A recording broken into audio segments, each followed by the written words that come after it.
Hello and welcome to the Good, the Scaz and the Rugby in partnership with our friends at Vodafone. This is season 3, but if you're new to the family, I think it's probably important that we introduce ourselves. My name is Elma Smith, and I'm usually the first voice you hear, but ideally you hear quite a lot less of me on this season. We have Emily Scarrett, who is the Scaz in the equation, and a new full-time addition who we will be hearing from a lot more. Yay! Natasha Hunt, also known as Mo. Welcome to the party. Thank you. Buzzing to be here. Very, very excited. Thanks for having me. We're not in our usual home. We're in a kitchen, which I like it here. Which only makes sense if you've seen the season promo that we shot today. This is a post-promo special episode. I'm still traumatized by everything that I had to go through today, and feel poorly for everyone who had to experience it firsthand and for you to have watched this. But Scaz was obviously in her element. I had a lot of fun. We were on a farm in a kitchen in the Leicestershire countryside. I don't know what gets better than that. And you cannot bake for toffee, and I thoroughly enjoyed it. It was a lot of fun. I don't know if we can see these monstrosities on the table, but that's the best of the bunch, isn't it? Mine does look like it comes out of the Upside Down from the Stranger Things. But you've gone kind of Halloween theme with the decoration, which almost drags it back round to kind of being. To be fair, I think your Dave was the best of a bad bunch, and he was probably my favourite and my highlight that came out of today. So we're gonna have to taste. We're gonna have to taste these. But first things first. When we got out of our cars this afternoon, you guys gave each other a double hug, and I hadn't realised that you hadn't seen each other yet. No, it's been a long time. Jeez, how long was that? Is that a new record for your friendship? Probably. No, when we moved out, so we lived together obviously for a long time in Seven's programme, and then when we moved out, we probably didn't see each other. Yeah, then you came to visit like the next weekend. Yeah, to be fair, it's probably the longest in a long time. Yeah, a long time. Yeah, we had like a mini hug, and then I was like, "What are we doing? I've not seen you in so long. Come back." It's got a bit clingy. Oh, but it's good to have the both of you in one place. Yeah, it's very nice. Yeah, definitely missed her. Don't have to tell her that too often, but I've definitely missed her. Oh, I don't think she's ever said you, that. Elma. Stop. Yeah, it's so lush. Have the band back together. You saw me a week ago. Yeah, I did. Hazy though, that Hazy. week ago. Hazy. For those who don't know, Scaz and I were both at the World Rugby Awards, and then we had a good time. Alex Payne was there, and we were all on the dance floor. The poor man had to record his show the day after. There was no way anyone was getting me on any microphone the day after that. So earlier when you said you had Beyonce moves after a few, did you get them out? Or? Yeah, we both were Beyonce pretty much, weren't we? You should have seen Scaz. It was proper. I tell you what, as soon as the barman brought me a pair of flip-flops and I could take my heels off, it was a whole new Game world. changer. Yeah, it was a whole new world. I took my sneakers along, so I changed into sneaks as soon as I could. Strong. That's amateur hour for you. Yeah, I know. That should be your. Be a real girl for a bit. Who am I kidding? So what's it been like being home, Emily? How long have you been on the ground back? So nice. In the kingdom. Couple of weeks, just less than actually. Yeah, so we got back on. I think it was a Monday. We stayed in Twickenham for a day, had a night at Twickenham. Went out with the girls. Heavy? Reasonably. Yeah. It was nice just to kind of have one last hurrah with each other. Not everyone stuck around, but some people went home, but yeah.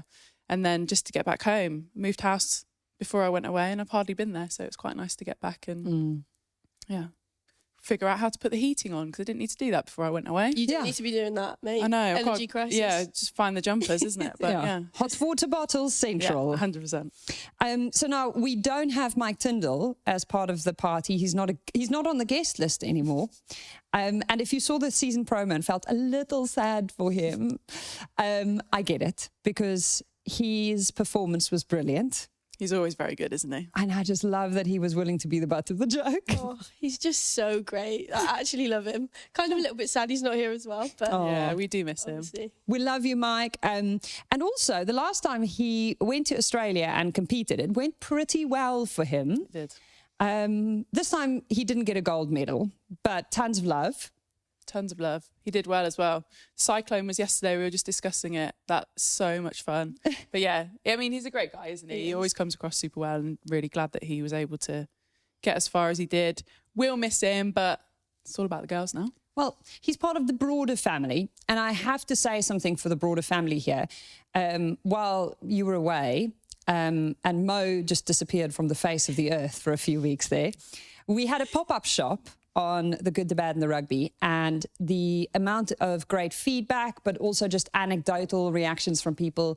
I was at a No Women, No Try event on Friday night where someone had just seen on social media that I was going to be in town in Bedford, wasn't associated with Bedford Blues, came out and said, I just wanted to come. I'm a big fan of the pod. When we had there was a viewing party when you guys played France in Victoria. Honestly, that morning when my alarm went off and it's pitch dark and freezing cold, and I was getting ready and I thought there is probably only going to be 5 people at this event, because who gets up at 5 on a Saturday and goes to Victoria Station to go watch a Rugby World Cup game? And the place was packed, and a guy cornered me at the bar and said, I just want to talk to you. And then proceeded to tell me how he'd found us via the Good, the Bad and the Rugby, and is there as a result of, and that's just so powerful, and I just love those experiences. That is so awesome. cool. Yeah, it happens a lot now. I think beyond us being rugby players, people mention the pod rather than the rugby nowadays, so that's fun, isn't it?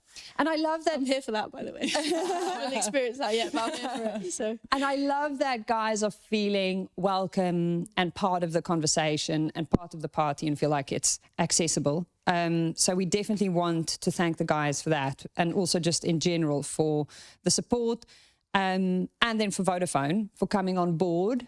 And shout out to the team behind the scenes, because the project is so much larger than the 3 of us. But the professionalisation of the sport, as you've seen in New Zealand, does require support. 100%. 100%. It's the only way that we keep really pushing on. I think Vodafone coming on board, I think, is enormous. So your tummy? Yes. Sorry. I had to pause. I was like, an earthquake going off beside me. Do we need to get you a sandwich? Go eat one of these cakes. My stomach or my throat or what it was, but I can only apologise. Everyone involved, but mostly to the sound guy. That's so good. As you were, you made a very serious sorry, point yeah, there. no. I was my one with my fingers in the batter all I day. even tried to like move it down a little bit, but I think you maybe just caught it on the way down. Awesome. So where were we? So good. Sorry, no. Can't remember. We were thanking Vodafone for coming on board. I think, massive things. So good throughout all of the game. And the more we can do, the better we can become, the more we can showcase how great everybody is. And let's do it.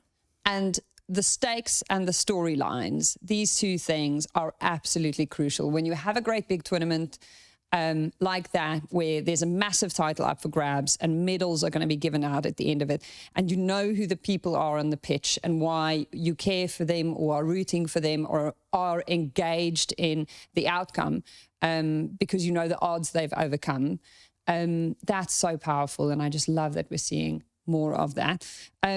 On top of the fact that we don't have Mike anymore, and you have just come back from New Zealand, we probably now need to go on to the final.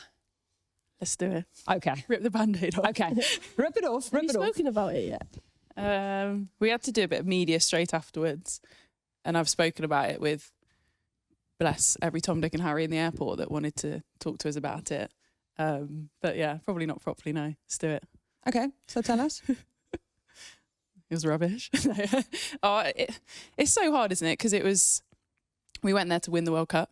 We went there to obviously be in the final, win the final, come home with the thing and celebrate hard. And obviously we didn't do it. We gave everything that we could. And sometimes that's sport, isn't it? You don't always get a fairy tale.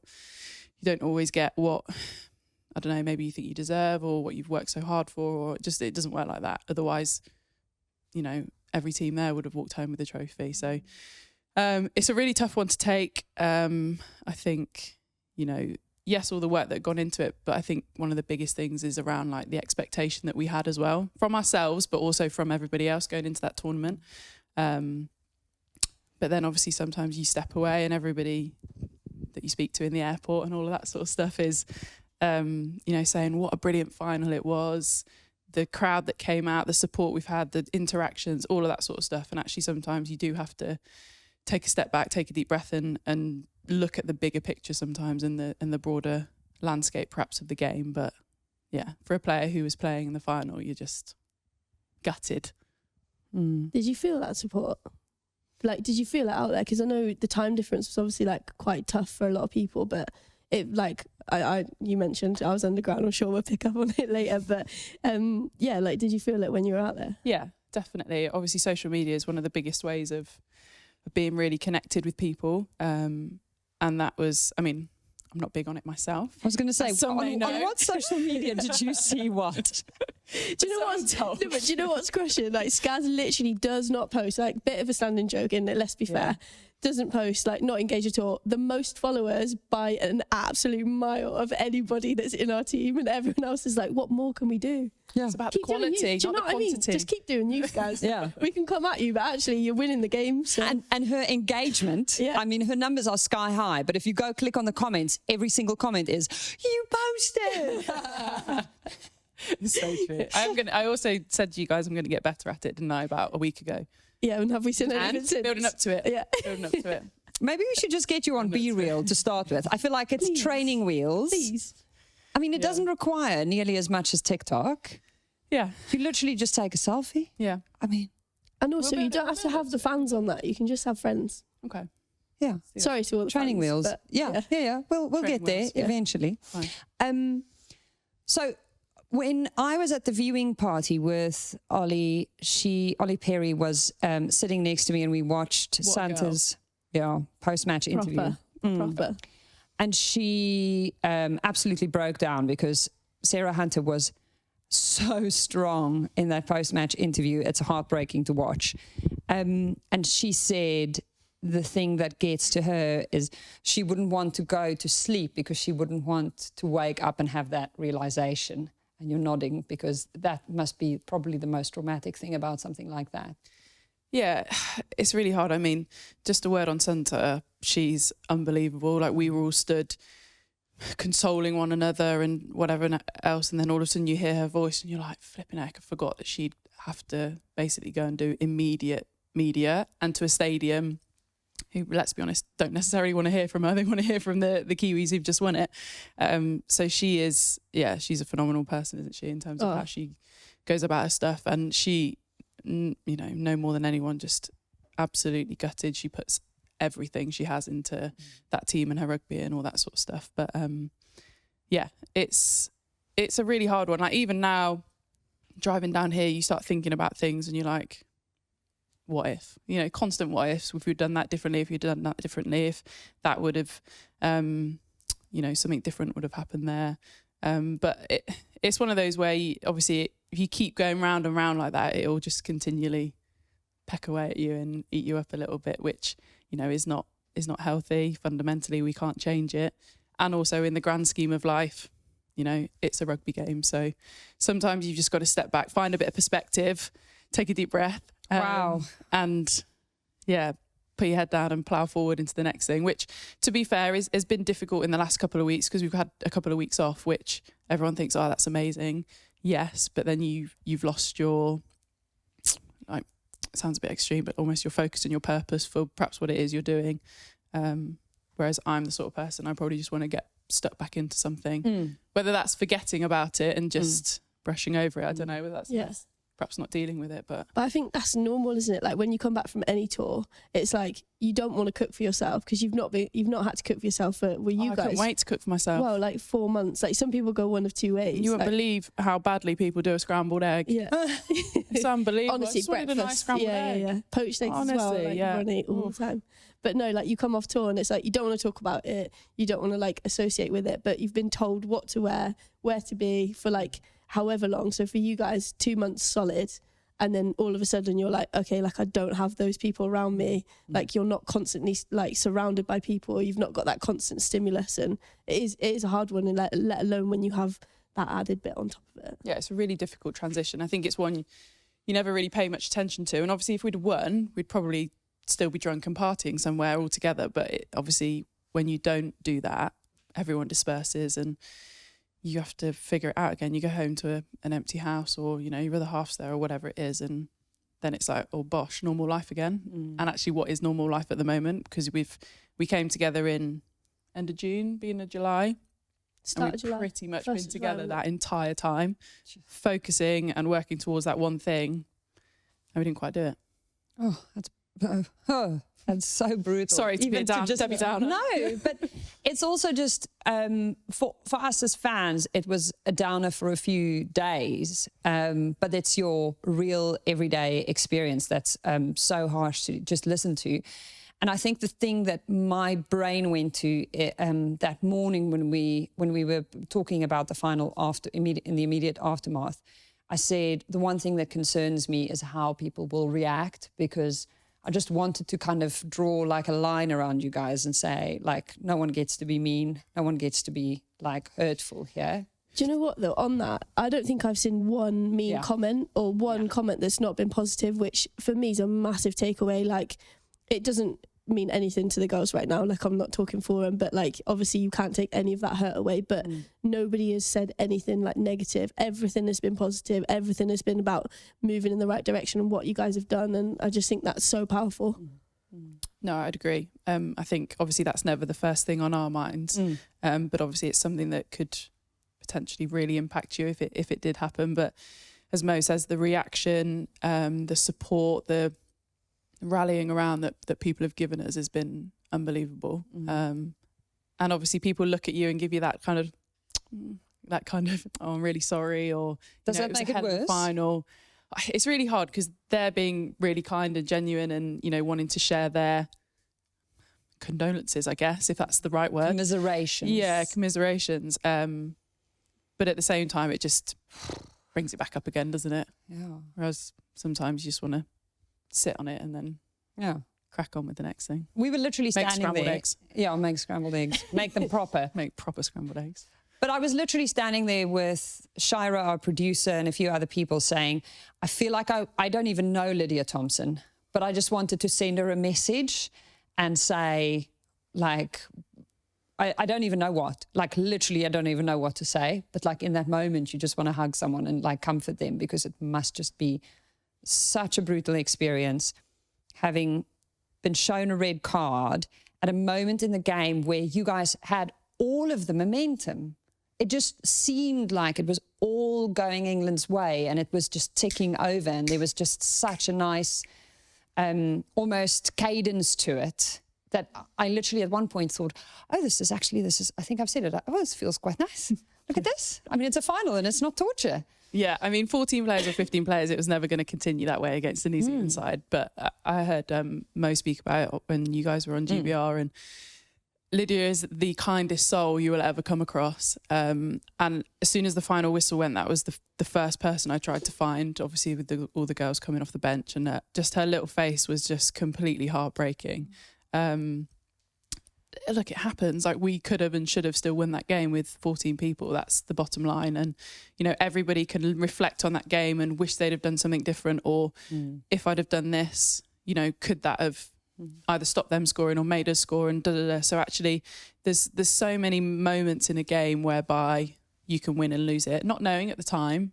And that is the beauty of a team sport, in that we never want Lids to go off as she did. But actually we then had an opportunity to, you know, go and grasp that and try and do it for her as much as ourselves. And, you know, we gave it a hell of a shot. We weren't quite able to, but yeah, I mean... But you were so close. Yeah, I know. Like, so close. I know, Elma. That's not helpful, by the way. Sorry. Ridiculous. But it's such a small, tiny. The margin is so thin. Like that line is so tiny. The fact that you've now come home and had, like, you didn't have the big blowout celebration when it could have just so easily been the other way around. Yeah, of course it could. And I think that, like, for the game, you want it to be like that. You kind of want it to be down to the finest of margins, because then you've got to be right on it the entire time. You know, that France game that we played in the pool and have played for many times against them, it comes down to one kick, one try, one penalty, whatever it might be. Nobody wanted a 30-point deficit in a World Cup final. That's not. Don't get me wrong, I would have absolutely taken it and ran away with it. We'd have all taken that. Ran with my finger in the air. But do you know what I mean? It's not, you want competitive international games, the best going at it. And that kind of jeopardy in that you don't know where the result's going to go. Good word, by the way. Jeopardy, like that one. Jeopardy. Yeah. Look, they're the games you want to be in, like at 20 minutes, 40 minutes, 60 minutes. They're the ones you look around in the unbelievable place that you are at Eden Park that is rammed, and it's tight, it's one score, it's one kick, whatever it might have been.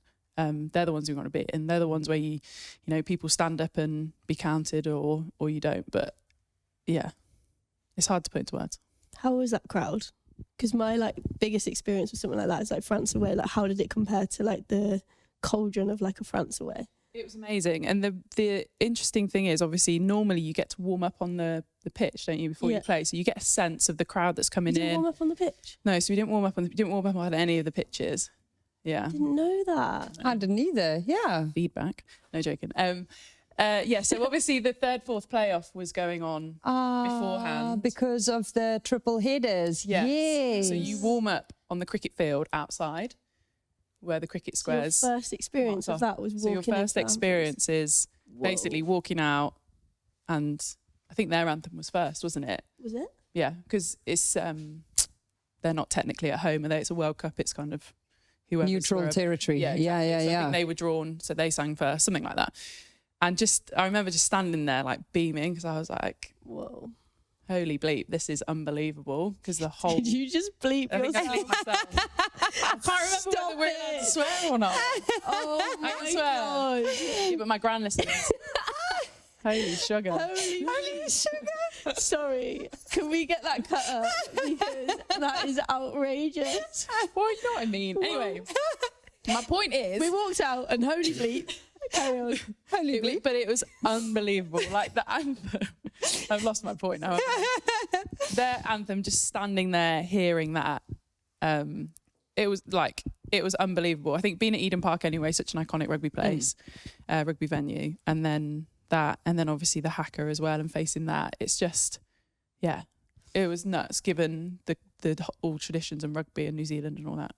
Yeah, you did something different for the Haka, didn't you? There's always a bit of discussion, isn't there? What you went full pitch. Who came up with that? So we had a meeting, like a quick 5-minute chat the day before, because it's always something that does get discussed. Because one, you want to know what you're doing, and I think it was Callum, our analyst, who had the idea. Great guy, by the way. Brilliant. Little shout out for Cal. Go Callum. Brilliant. Amazing. And I think he'd spoken to Marley, and Marley brought it up and just said, why don't we do this? It was one of the things we wanted to present in terms of our defence, that white wall. So we thought, why not do it from the off? So they can't eyeball you as much as they perhaps would if you were right in front of them. But what it did mean is that they all just eyeballed me and Santa because we were in the middle. So we just took one on the chin for everybody. Everyone's like, ooh. And like AVK Kane out on the 5 metre line, can't even see him. Yeah.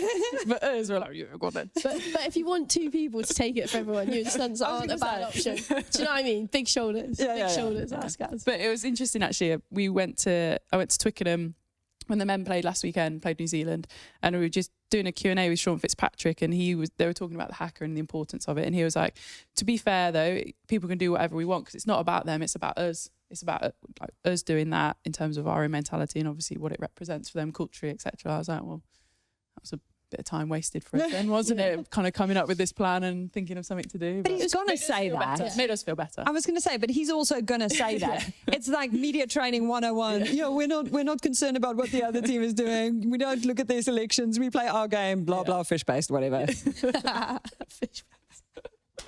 Did I just drop one in there as well? So bleep and fish-based. We're just waiting for you to come to the party, Mo. Something cheesy. It's going to be a while. Any moment now. That I love that we get that level of insight though. So you're standing there, they're doing this crazy big haka. How many of the people in the stands were singing your anthem? Because it didn't seem like there was a lot. No, but you know what? You could hear them. And when we took a little walk around afterwards, obviously there's a really strong pocket of friends and family, which is awesome. But then there was actually a really nice spattering of England flags, white shirts, etc. So I think throughout the whole tournament, we felt like we were super well supported. Oh. You know, not just from our friends and family, who the obvious ones, but actually whether it's people that have travelled independently, or obviously people who actually live out there or live in Australia or whatever, and have come to show some support. So it was really cool, actually, the amount of people, but completely swallowed up in Eden Park, obviously. A sea of Black Ferns support. Yeah. And their support just built, hey? Did it feel like that when you were there on the ground, like the growth of the kind of swell? Yeah, definitely. Obviously, we all moved up to Bangor. That is correct. Yes. Amy Cocaine was literally correcting me for 8 weeks on my pronunciation, so I'm glad I got it right. But yeah, we moved up there at a similar time to them, and just it's really cool in New Zealand. They have like stand, and then just like hills, and people would just round on these hills. Quite like that. It's quite cool. But as you say, it just slowly built. Obviously, we didn't pay too much attention to like New Zealand media and stuff, but I know they were, really well shown on all of that. And then, proofs in the pudding at Eden Park. I think when your side has come on the journey that they have, and then got the opportunity to lift a World Cup, you better damn get there. In the scheme of the bigger project out in New Zealand, does the group games against Fiji and South Africa, I mean, you mentioned France, but those probably still now feel pretty far away. I just had to try and think back then, because it's such a long time ago. Yeah. But yeah, I mean, all of the games were tough in completely different ways. When we first came out against Fiji, side that we have not played, I don't want to say ever, but I don't know the history on that. Certainly for a long, long time. And it was just like, bam, right, we're in a World Cup, you're getting whacked, you're chasing your tail. Absolutely dying after 15 minutes, because they were just launching the ball around. They're class, playing, keeping it in. Yeah. Love it. Love to watch. Yeah. Katie Daly-McLean messaged me after that game. She was like, I reckon I could come out of retirement and be a 10 for the Fijians. She was like, I fancy that. She's like, I love eligibility rule. Yeah, let me go look at my family tree quickly. But yeah, all of the pool games completely different. Their own challenges. We moved around a lot. So we were in Auckland to start with. Then we moved up to Whangarei. Then we came back. How overpacking and unpacking your suitcase are you? Oh, it was madness. Yeah. That's like one of the worst things when Bearing in mind it was struggled to shut when we first left. Yeah. And you've packed that properly. So then when you're moving just in between, it never goes into the stuff mode. Yeah. And then, it's carnage. You saw people getting on the bus. So we were allowed 30 kg, I think, to travel. So you had a big bag, a hold-all, a rucksack. And then as the trip progressed, you just saw more and more people with bags for life, getting on the bus. So Maud had obviously those bags, and then 3 bags for life. So she's trying to get onto the bus, and then it just kept getting more and more and more. I can literally picture her now, just It's so funny. Everyone's almost just over it. They're like, right, what can I just shove in these bags? Yeah. Just chuck it all in there, get it on the bus, get yourself to Whangarei, get yourself back to Auckland, up and down the country. I must say the France game as a viewing experience in that pub, even if there were no people there, was phenomenal because of the temperature of it just seeming, it seemed quite feisty. Always is, isn't it? Oh. Yeah. I think any game against France is right up there. Yeah. A World Cup game against them, because I think realistically we knew the winner of that, the loser of that game was always going to have a slightly tougher route in terms of who they'd come up against later on. But yeah, obviously them losing Sansus reasonably early on, gutted for a player of that calibre. You don't ever want to see people like that go out in a World Cup. You want to see the best of the best. But yeah, it was cagey. Yeah. The quarterfinal against Australia was one of those games, and I've read and heard about, and I've worked on games where they were literally called off because there was too much water on the pitch. But that was... Your eyeballs can be bigger. But this is remember, in South Africa, we are not used to the rain. So... Oh, no. I agree. We're used to the rain, but we're not used to it sitting there. Yeah. I honestly thought, so we, again, warmed up on a different pitch. Wasn't the greatest. Went onto that pitch, and like the first bounce of the ball and this kind of like Just splash. fountain goes off, and then like first movement through the grass, and it's just like it's like a slip and slide. It was insane. She does like to exaggerate, our Emily, but That is not an exaggeration. Yeah. The fountain If going you're up. just listening to us, I'm gesticulating like wildfire here. But I honestly thought the first time she went to TMO, she went clock off, time off, whatever they say. I thought she's calling it off. She's calling the game off because what's the fact? You can drown in half an inch of water or something, not a whatever lot. it is, 10 Yeah. centimetres, I don't know, whatever it is. Someone 10 correct me. centimetres is a lot, by the way. 10 centimetres is a lot more than half an inch, isn't it? But Yeah. you know what I mean? There's something whereby I was like, and we'd had the conversation before the game because we knew the weather. Actually, if the game gets called off at half time, the result stands. So basically, You have to win the first half. if you're drawing and there's a easy 3 points or something, like take it to half time in case the game gets called off. But I have never, ever, ever played in conditions like that. Insane. Not even those literal days where it was like hail. Can you remember that one game? Yeah, hail, the bog, but just the standing water was ridiculous. It's just different. Don't get me wrong, I played in worse conditions, but in a different way. But just in terms of the wetness, madness.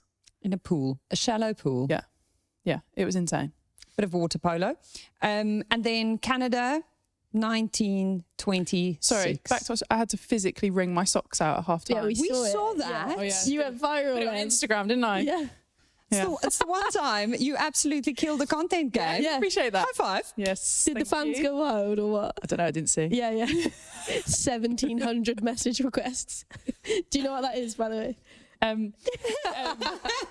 Yeah, I've never had to physically take my boots off, wring my socks out, put them back on before ever. And that the clip that I did put on Instagram, it was the second wringing of my second sock. No. So the whole of the sock and the first wringing of my second sock wasn't shown. It was an unbelievable amount of water. You just don't think it's possible.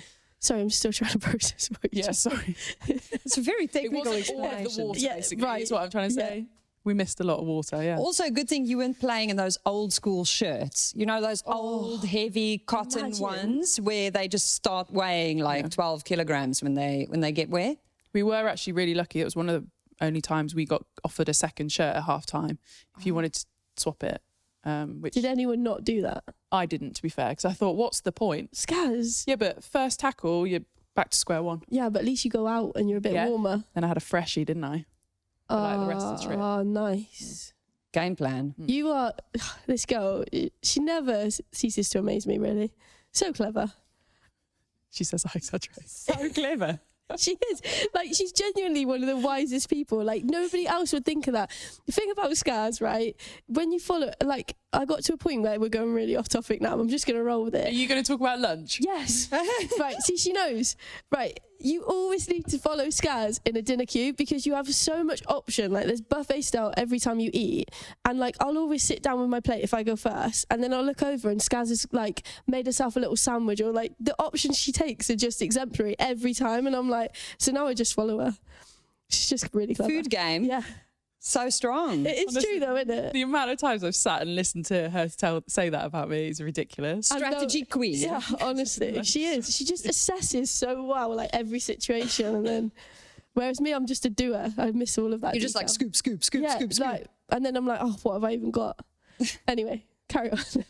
Canada. On the topic of before we get back to Canada, on the topic of food, top 3 dishes you've made since you've been back. Oh, scrambled eggs Scrambled eggs. with chives. Delicious. Ooh, See? see, And salt and who'd have pepper. thought of that? I never buy chives. Everyone. No, Scrambled eggs and Scaz. chives is classic. Only when you go out for like really posh scrambled egg. I was going to say that's Yeah. chives are things that restaurants use. I can't say that I've ever had chives in my fridge, like opened it up and they were Do like, they live in the them. fridge? You need to grow them. oh gosh. Pot of chives on the Okay. worktop. Okay. Scrambled eggs and chives. What else have I made? Sausage and mash, which is not particularly fancy, but you know, you just came home, it was cold, like hearty and warm. Onion gravy. Oh, and then Mum invited me round for chicken pie. Oh, It was what kind? fantastic. Leek. Chicken. Yeah, but with what? What was the supplement? You absolutely done me there. You have done me there. What was in the chicken pie, Scuzzy? Still chicken. Chicken, mushrooms, There we are. bit of ham. There we probably. You know, Mum, she rams vegetables into everything. It was very good. Oh, Yeah. good, hearty, warm. Yeah. You And know. they had lit the fire. Oh, it's simple things. I'm a simple girl. It was nice. Very nice. Dog on your lap. Yeah. Oh, okay. Back to Canada. Yes. Sorry. So Canada, coming into that game, I was looking at them going, I really don't want to play this England team because everyone was talking up the fact that they weren't all that impressed by you guys yet. I mean, that was a lot of the coverage over here. And I thought, I think you guys might come out and pull, you know, some insane performance off because it's must win. And you can see the final. It's almost there. Like, it's reachable now. Yeah, like throughout the tournament, we got quite a lot of stick, I think, for our driving line out and how we were scoring tries and stuff. But honestly, that Australia game was just literally do whatever is physically possible. That was kind of its own write-off. I think France obviously was tough and we managed to score a try through the backs. Fiji and South Africa obviously was a mixture of the two anyway. So I think and also if your line-out's working, then just, you know, keep cracking on with it. But yeah, anyway, side note. But yeah, I think the Canadian team had kind of gone under the radar a little bit. We know how physical they are. Loads of them play in the Prem, don't they, with us? So we know them as individuals really well. And obviously for them, that was their World Cup final in terms of playing England, the team that was supposedly going to go on and win it. So we knew we were going to get the very, very best of them. And we did. They really came out and, you know, gave it some proper welly. So it was a tough game. It was a proper test match.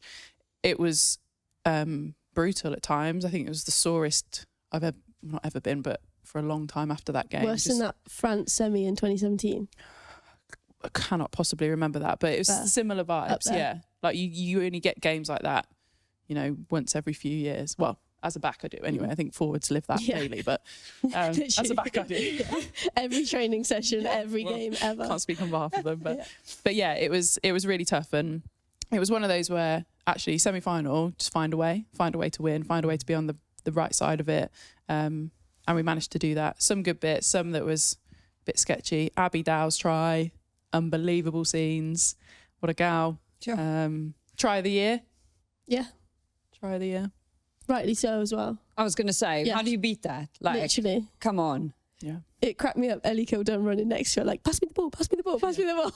And I was just like, nah, see you later. Abby straight away afterwards, she was like, did you want to look like you were jogging any less or any more? She was like, come on. Because Ellie's just like sauntering, trotting alongside her, everything. It's just the way Ellie runs, isn't it? Yeah. But yeah, hell of a try. Brilliant performance. Let's talk about the stuff behind the scenes. So you were there up to a point and you guys were in camp already for 9 million years before you even took off for New Zealand. And I remember us talking about it at one point and Mike going, how are you going to not murder one another by the time you get to NZ? And I think what a lot of people think, oh, it's just like going on holiday with my mates, which it isn't, because you have to win. A whole nation has pinned their hopes on you, but these are also your actual colleagues. And it is an incredibly regimented lifestyle. So how do you keep it fun amid all of that? Sarah McKenna. Yeah, Lydia Thompson. Yeah, Lydia Thompson is probably the answer. So they're like... little double act. Bit of cricket? Yeah, bit of cricket. Yeah, so just like... you have to just be really, I guess, like open to, one, letting people do them. So actually, Tat wants to go off and read a book by herself in a coffee shop. Don't make her, don't make her go as a group. Oh. Like, she's happy. That's how she will do her. She loves her own time. Yeah, loves her own time. Like, a lot of us love kind of being around people playing something else, so playing social cricket against the staff, of which were terrible. Going out for coffee, just letting people do their own thing. Who's the cricket queen? You, obviously. Yeah, Scazzy's good. You are good. Moena. Yeah. Yeah. We actually had a day where we met up with some friends and family in between moving hotels, and we did like players v parents, essentially. Oh. Did you? Hit this peach. My dad sprints like I've never seen him sprint before in his entire life. Dove, one-handed caught me. Oh, yes! Yay! My mum was like, Mark, what's he doing? That That's so amazing. Good. It was Has so anyone got that anywhere? I don't know. I don't know. Because the staff weren't around, so I don't think any content capturing was going on. But yeah. Proudest day of his life, I think. CCTV, where is it? We need to see it. So good. It was very good. Brilliant. When I went round for dinner the other day, Mum went, "Have you seen your dad walking? That's ever since he ran and did that catch in New Zealand." So I think he said it's near something, but it's all worth it. How did he land? Was it like a proper? It was like a proper, on the deck. I love that. Love that. So you with the bat, or do you prefer bowling? I like a bowl. Yeah, I like a bowl. Connie Powell actually really early on in the tournament bowled. That did the rounds. That did the rounds on social media, because her technique is like you've not seen before. I'm not sure it would pass legalities of cricket, but nonetheless. And we just wind her up because she was like, "Faster, Connie, faster!" So she just rips it in and got mids out. It was amazing. I think he was like just stunned by what was happening. Yeah, because he was hypnotised by the action. Yeah, and went, "Oh, I'm not sure what's happening here." Yeah, comes at so you. that Sarah Hunter's very good as well, no? In the outfield. Yeah, Centre's got her own style. Yeah. If you can ever get her to throw you a tennis ball, it is worth it. It's worth the weight in gold. It is worth it. Yeah. Yeah. But just like silly things like that just take you away from obviously the serious nature of what you are there to do. And it's really important. It's a good bit of team bonding. But yeah, it's the longest trip I've ever done, like away with the teams. And obviously the entire time you have a roommate. So there's very little time that you actually get to yourself, even just to, I don't know, sleep, go to the toilet, whatever it is. There's generally people around the entire time, which is quite a lot sometimes. How nice was it to have your mum and dad there? Oh, it was so lush. Yeah. I think obviously my parents normally find it quite difficult to travel with farm and whatnot. And it was just so nice that mum's never been further than France, I don't think. Oh, bless her soul. Not a big fan of flying. Yeah, or heights. Oh, and it is a long and flight. And then she decided she was going to New Zealand. I know. I just didn't ask questions. I just hoped that they arrived. I thought for a period of time, because they went to America, but it's their stop off, I thought she'd have to become an American citizen, because she'd get to America and be like, can't do it. Can't do another one. So that was great that they came. But yeah, I think they had the best time. And I think that's the other thing that perhaps we don't appreciate is they wouldn't have done that if I wasn't playing rugby. So actually sometimes that's really nice to so important. Just kind of reflect on that and, was able to give them that experience. How often did you talk? The two of you? Be honest. Be honest, come on. You're going to set me off. Not very often.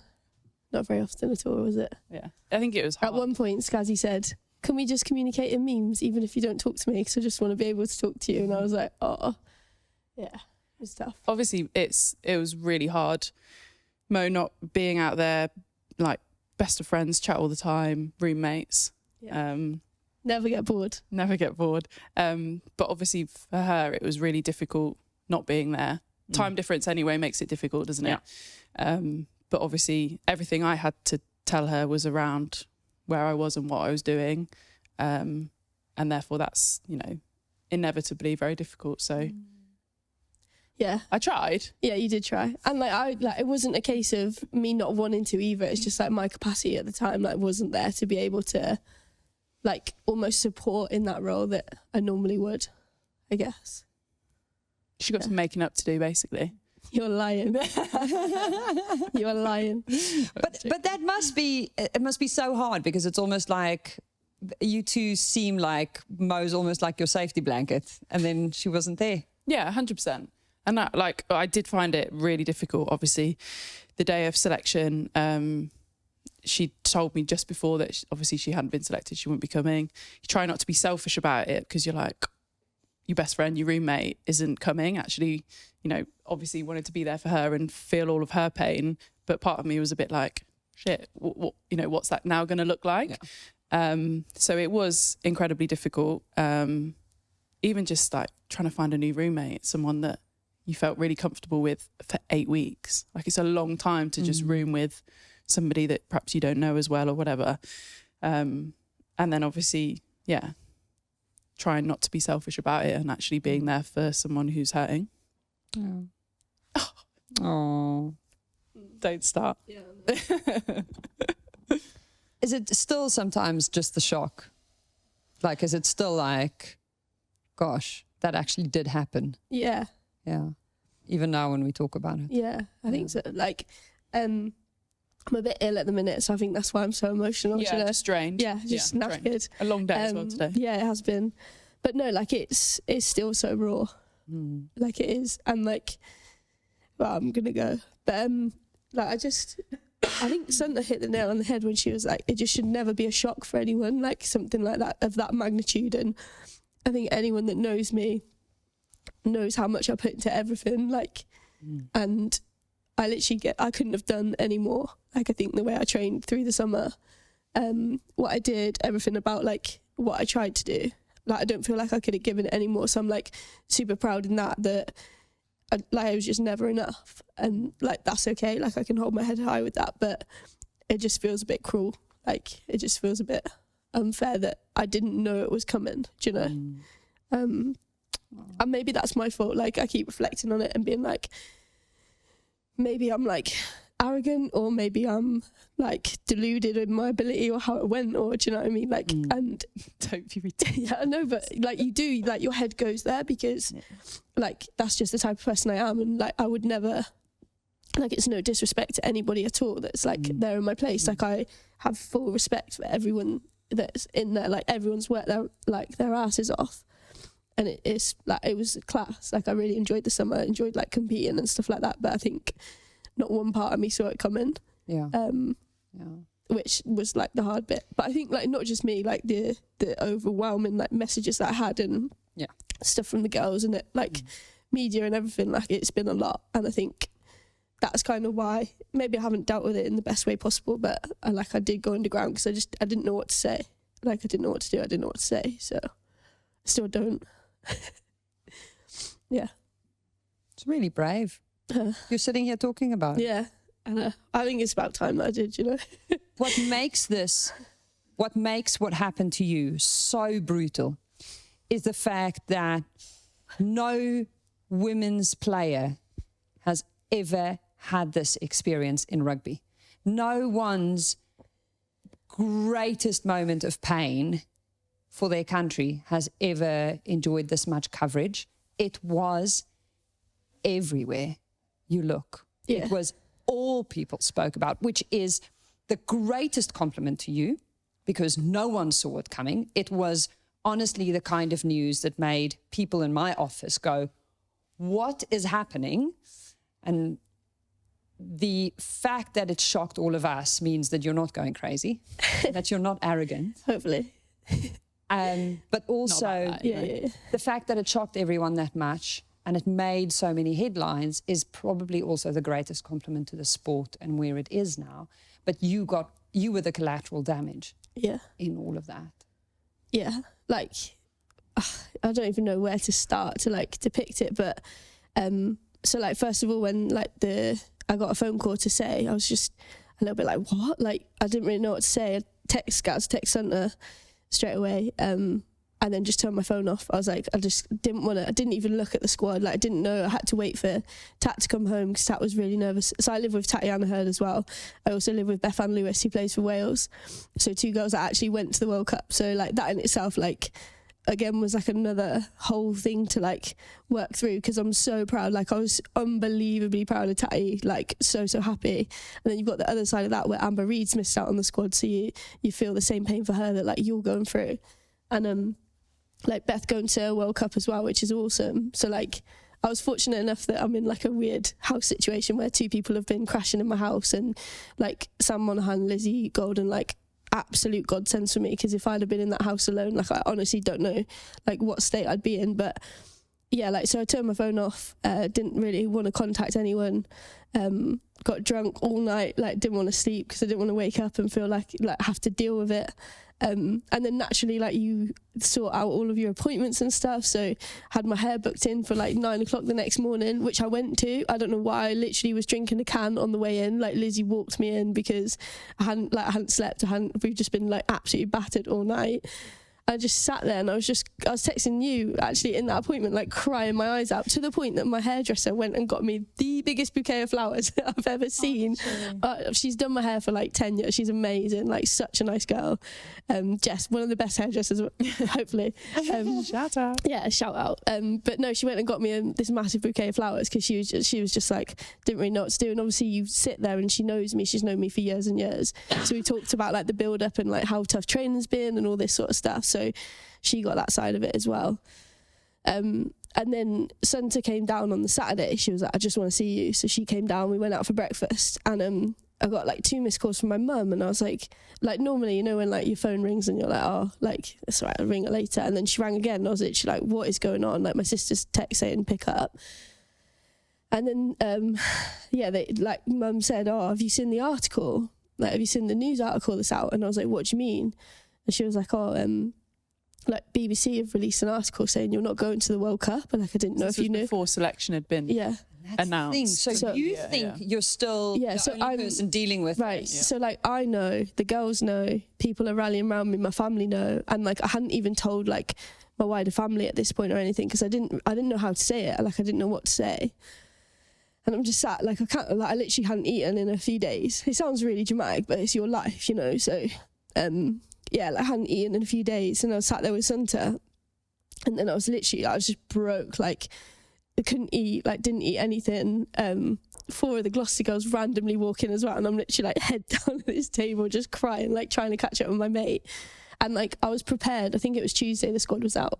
Like, I was preparing myself for Tuesday, and I thought that there might be, like, a little bit of, like, an onslaught about me not going, or like people would have something to say about it. Like I never imagined that it would be the magnitude that it was. But like for it to come early as well, and for me like just not to be in the headspace where I was like ready for it, it was just brutal. And then I've got the other side of it as well, because I care about everyone so much. Like I think that's kind of what makes me me. Like I love the girls to pieces. And then you see the other side of it, and obviously like Lucy Packer got quite a bit of heat about it because she's obviously the young inexperienced 9 comparatively to like the other girls. Like Claudia McDonald covered 2 positions, actually went as a winger in the end, but so she was like kind of the one that it was between us two, because Leanne Infanti's been a shoo-in for them for years and years. And you see like people commented on that, and I get it, because like they're not trying to say anything about her, but they're trying to like make that comparison. But like my heart went out to her. Like I texted her straight away, because I was just like there's nothing on her, there's nothing she can do. And like I genuinely like I just wanted to be there for her, but like obviously I couldn't be there for anyone because I was just in such a mess. But yeah, it's been a time. Still living it. But it's comforting knowing that many people care and feel the same as you.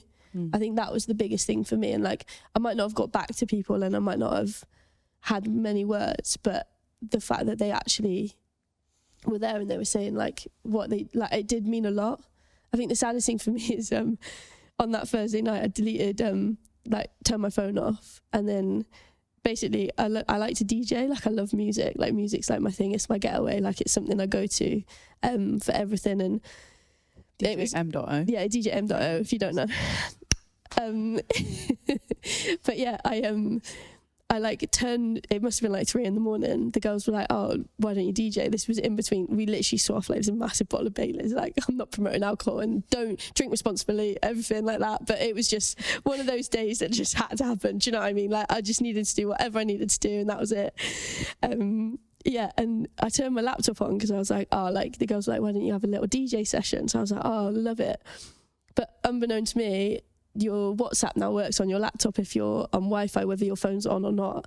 So I turned my phone off. Obviously, like all the girls just start pinging through. So the girls have also in the group, like got loads of messages from the girls. It was just so lovely. And like I was pretty drunk at this time, so I didn't read many of them, just like almost clocked that they were coming through. And then I was like, oh, like, I had another meltdown. Like, I was like, I can't deal with this right now. So just deleted WhatsApp off my laptop. like signed out of it, and I lost all of those messages. So that for me is like the worst thing, because they're the ones that, like, not that you care about the most, but from the girls they mean more.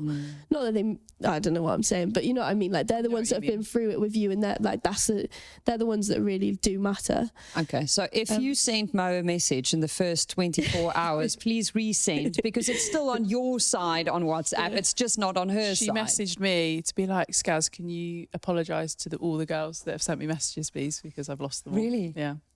So you're the spokesperson? Basically, yeah. I just felt bad, because like naturally I'd get back to people like in my own time. And like I even felt bad about that. Like I felt bad that I wasn't then going to be replying to anyone or saying thank you, I guess. But yeah. How long did it take you to write your Instagram post? Because it is very long. It's very long. It's very long. Do you know what? When I actually did it, not that long. Like I'm somebody that is pretty much like heart on my sleeve. I think pretty much, or entirely. entirely. She's just been blabbing all over us for the last 20 minutes. My whole entire heart is on my sleeve. Yeah, like my heart's on my sleeve. So like when I knew that I had to say something, because I'm not bitter. Like I'm not bitter about it. Like every part of me wanted the girls to go out and crush it. Like I was fully behind them. I wasn't in a place where I could watch. I wasn't in a place where I could like message, because normally I'd like message everyone individually before a game and just be like, good luck, and like mates across different squads as well. So like this, the fact that the Scottish girls were in for the first time, like I wanted to reach out to them, because I played GB7s with a few of them and like love them to pieces. But it almost made me sad that then I wasn't across the tournament. Like all my Welsh girls that are at Gloucester, it made me sad that I wasn't across the tournament for all of them as well.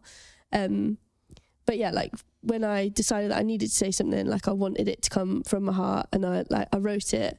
I got Lizzie to check it for grammar, and she basically, no wait, I was like, can you just like make sure it like reads okay, because I'm not the best with like my English and stuff, and sometimes my sister does it, and I was in the house with Lizzie, so I was like, can you just have a look at it? She blooming changed the whole bloody thing. It didn't sound like me at all. Did you compose it in notes? Yeah, in notes. But then she edited the note and like changed the whole thing. So I was like, I'm going to have to write it again, because that don't sound anything like me. And I would not use those words, and I wouldn't say it like that. So I wrote it twice. But yeah, just thought it was important to say. You finish off by saying, hopefully singing God Save the King will happen one day. Yeah, that was my way of saying I'm not done. No, got it. Well, yeah. Well, it's hard, isn't it? Because like obviously I'm towards the end of my career. Like I'm getting on now. We're all getting on, aren't we, Scaz? Yeah, but like I feel like I'm playing some of the best rugby that I've played. Like I feel like I'm still fit. Like I'm enjoying it, and while I'm still fit and I'm enjoying it, and I feel like I'm playing all right rugby, then why not? And for me, like, yeah, okay, I didn't make the World Cup squad, but I was still in that squad, and I feel like I was still competing and putting my best foot forward and help them to get in a space to go and try and get the goal for everyone. So yeah, we'll see. But obviously it's completely subjective, and it's down to the coaches, so you just never know. It's all I can do. Like Lily said, Lily, our coach at Gloucester, is like, you can only control what you can, and that's going out, playing for Gloucester Heartbreak and seeing what happens. So that's so important. Here we are, fighting. Yeah, love that. Your journey over the last year has been a wild one. I mean, gosh, she had the hectic injury, but you've been, you know, like, if we have to compare this to, I feel like, didn't we have you on like in the beginning of 22, and you were talking and reflecting on the end of the year last year? And I mean, you were in a place where you said yourself you didn't feel like you were adding to the environment before. Yeah. You've been through like the ringer, it sometimes feels to me. Your game hasn't suffered, but you have been through a lot with this journey. The fact that you still want to be here is brilliant. Maybe I'm stupid, I don't know. Oh, for goodness sake. No, you obviously just feel it. Yeah. I think like for both of us, and definitely not speaking on Mo's behalf, but you can right now. But so I was trying to jump in for you. Like we love the game, like it's given us so much, but we've tried to give it as much as we possibly can. And obviously, the lifespan of a rugby player relatively is very short. So actually, as Mo says, if you're still playing really well, you're still loving what you do, why wouldn't you want to do it for as long as possible? But it definitely doesn't mean that it's easy, and it definitely doesn't mean that every day is sunshine and rainbows and you know you're on top of everything. But yeah, I think you've definitely been through it in the last couple of seasons. Like you say, I don't think it's affected her rugby at all. But I think emotionally, it's fair to say it's been a roller coaster. Scaz lives that with me as well, by the way, because she's like my rock, in case you didn't get that. But yeah, so anything that's good, bad or indifferent, we kind of bat it through with each other, don't we? Lunch chooser, shoulder to cry. Yeah. Advice guru, everything, all the above. Best advice you've had? I don't really know, but I do love a quote. And my mum's quote was always, it was on there actually, it was on my post, that you should always aim for the moon. If you miss, you land amongst the stars. And I love that. I just love that. So I think I said it on my post and was like, luckily my stars are Gloucester Heartbreak. And I'm happy to be there. And I am, like, genuinely, like, I'm so grateful that that place is something that I, like, genuinely see as home and love the people, love the girls. Coaches couldn't speak highly enough of. And also for me, like, a shout out Sarah Beckett, because obviously she was going through it as well. And on that side of it as well, like, she said that at least people are, like, talking about you and people care about you. Because, like, I wasn't even looking at it, but she was like she's obviously missed out on that selection as well. And she was just like, but nobody cares. Like, her words, she was like, nobody cares about that. And that hit me really hard as well, because I was like, like, if anything, like, I don't even want it. Do you know what I mean? Like, I just want it to all go away. Like, I wish it never happened. But she's dragged me through this time as well. Like, I was very grateful that I was there. If anything good came out of it, it was the fact that she's moved clubs. So she's come from Harlequins to Gloucester Heartbreak. A real tough transition time. And then for her not to have that selection as well, I think if I wasn't there and it wasn't a familiar face, that would have been a much harder thing for her. So if anything good's come out of it, it was that, like, actually we were there for each other and I was able to, like, help her bed into that environment and be around and support each other in that, because yeah, it's been a tough time and I'm very grateful that, like, she was there, but also I was there for her. And you do seem to be the kind of person who needs people to look after. Nah. No, I do. I just care. Like, I want everyone to be happy. Like, I want harmony. Like, I want a harmonious environment. Harmony? Yeah, I don't know where that came from. There you go. That's Harmony. one. Yeah, like, I want people to, like, enjoy what they're doing. I just think life's you love too being short. amongst it as well, don't you? Yeah, like having that. But you're at all levels of the club now. So tell us, how many hats are you wearing at Gloucester? Every single one possible, I think, and then they're still trying to chuck more on. So, captain? Yeah, co-captain. Co-captain? Myself and Zoe Allcroft. Yeah. We were basically co-caps last year, but it wasn't, like, official, so I'm glad it's official. Scores all kinds of sneaky tries. Playing absolutely brilliantly. What else? So coaching the Hartbury University Bucks team, which we've actually doubled in size. And also, to be honest, won the championship last year. Yeah.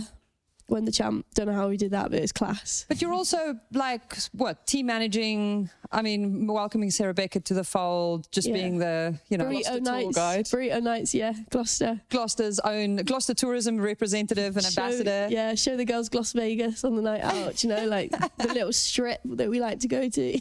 Scazzy knows all about that. I've been to the strip. It's quite something. The strip? The strip. Yeah. Oh, you need to come to this. We'll get these mics out and we'll go see the Gloucester faithful. As long as they're off. Yeah, we can take them along as long as they're off. Ask her after the awards. No one needs to hear all of the absolute rubbish that came out of that dance floor and all of the singing. Let's talk about the Allianz Prem 15 season, because that's here. I mean, do you feel like you have whiplash a little bit, like you're back on the ground and boof, the season is off? Yeah, it's going, isn't it? Straight away. It was weird. Literally the weekend after the World Cup final, everyone's just springing back into action. Yeah, it's a weird one when you arrive home and you're like doing this and everyone else is like, right, well, we're off again. Yeah, but it's cool. It's really good. I think I haven't been into Loughborough yet properly, but I'll be back in there soon, get amongst the girls. Haven't really watched much of the first 2 weekends, if I'm completely honest. Having a little detox. Remember how at the final we talked about a Gloucester Loughborough final? Well, they've made a decent start, haven't they? We like to finish strong. Okay. You do though. You finished very strong last year, and you do generally have the tendency to do that. I would just like to So point they've out. already got a target on their back now. Yeah. We're just going to... But Mo did last week say, we'll have to see. I did hear that, actually. Yeah. And I expected nothing less from her, to be honest. Yeah. Like this Big with the chat, mouth. always. Really. Yeah. Yeah. Standard. Yeah. So we'll definitely be covering more of the Allianz Prem 15 season. Now it is time for us to take a look at these beautiful plates of goods, baked goods that we have. You cannot call yours beautiful. Well, you know, it's unusual and different. It's a little hard as well. Like, That's terrible, by the way. That is that the one that Scazzy's going to try? I love This is Dave. All right, go on then. I love Dave. do you want to say hi to Dave? Do you not want Dave? No, thank you. I love Dave then. So Emily Scarrett spent about 3 hours trying to make the Vodafone logo on one of her cupcakes. I think it's a solid attempt. That's pretty good, to be fair. Yeah. I mean, you gave it a good shot. Given the Authentic as well. resources we were working with, Yeah. I'm pretty happy with that. So my cakes look like they came from a horror movie set. It's the food colouring for me, Alma. We've been talking about your baking. Arguably a bit dry. That's actually all right, Alma. Is it? Cannot be. Don't judge a book by its cover, Don't ladies lie. and gentlemen. No, I swear, try that. That thing is rock hard. Are you serious? It's actually all right, yeah. I think it's even better than yours. Mine's a bit dry. It's really nice. I love how Scaz's ones has like a dusting of icing. Oh, she's Sugar. so good, isn't she? Our Emily. That's quite nice. Come on. You've got green teeth. Christmas tree. You got the green. You just bugging me off. Not And now yours healthy. is on camera. Show me your green teeth. Oh my God, you got red teeth. Have I? No. Food colouring is going all over the place. Winning. There is more icing on that than there is an actual cupcake underneath. That is a mountain That is outrageous. of butter and sugar. I'm more of a cake girl than an icing girl. I have to say, I also prefer not so much of the icing. So How do Who's we the pick a winner? You decide. Because yours aren't in contention. Wait, Excuse me. have you just ruled me out of contention? That's mean. I really expected yours, considering how self-assuredly you were mixing your batter, to taste very different to Mo's. But I think Mo's kept up remarkably well with yours, and hers is red. And so Mo wins. There we go. yes. Is it because I cried? Well, Do you actually just feel sorry for me right now? Or? no. That was a winning effort. I think you did go a little heavy on the icing. So next time, less of that. Yeah, fine. Yours do look the prettiest, I'll give you that. I'm here for feedback. But no one committed this level of atrocity, which looks like a Halloween cupcake, if ever there was such a thing. I feel like we should rock, paper, scissors to see who has to bite that for the green teeth effect. Okay, go. Loser does it. 1, 2, 3, show. Obviously. Damn it. Damn it! I was joking. We shouldn't do that, really. Oh, there we go. Come on, Mo, you're a good sport. Green teeth for Mo Hunt. Oh, why is that topping all green? Yeah. It does look black. It does look black. It does look black, but then as soon as you have it on your fingers, it goes green.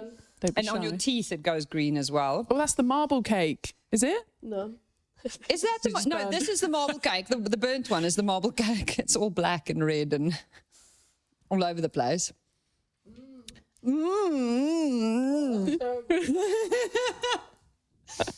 You haven't got green teeth, though. You're going to need to give her the microphone so she can give us a score out of 10. That's quite bad. Food colouring does not taste nice. it's FYI. terrible. It's drowning in it. Okay, so I shall never make you any cupcakes ever again. But Mo and Scaz, if you want to bring some cupcakes to our next outing. And No, you're not even. Oh, Just all on your lips instead. there we are. Yes, we will. We'll bring some. Okay, just saying. Both of our birthdays are in February, just so you know. 8th, 5th and 8th. 5th and 8th. There we go. we have been the Good, the Scaz and the Rugby in partnership with Vodafone. Thank you so much for coming along on this journey with us. Thank you for sharing the way you have and being so vulnerable and so strong. Thank you for coming back from New Zealand, Scaz.